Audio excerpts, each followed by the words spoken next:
এই বাপু শুনো, তোমার আমি কই, আমরার যুগে আমরা এত শক্তিশালী আছিলাম, তুফানের মধ্যেও ঘূর্ণিঝড়ের মধ্যেও কাম হ্যাঁ। করছি।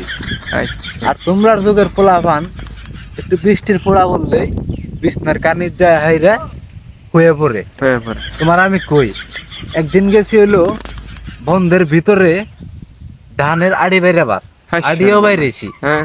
তখনকাই একটা আচমকা ঘূর্ণিঝড় আয়া বললো, ঘর বাড়ি সপুরে নিয়ে গেতাছে গা। হাই সর্বনাশ। আমার তো বন্ধ মেলাটি ধান বাইরেছি, ধানটি তো বাইতে নিয়ে লাগবে। আচ্ছা।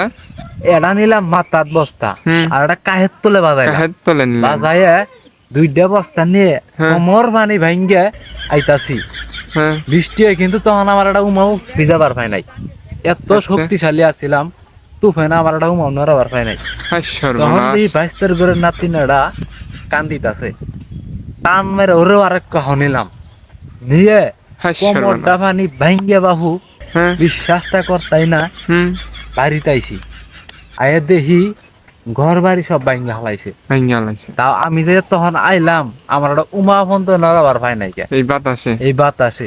হাই তাহলে দেখো সর্বনাশ। আমি কত বড় একটা পালোয়ান আছিলাম, আপনি বেড়া পালন বেড়া আছিলেন। পালোয়ান আছিলাম। হ্যাঁ। আর এখানকার যুগে পোলাফান বৃষ্টি না হইতে ঘরে ঢুকে পড়ে না, পোলাফান এগো বাহু হাইব্রিড চালে। হাইব্রিড স্টাইলের বাদ খেয়ে বড় হয়েছে না।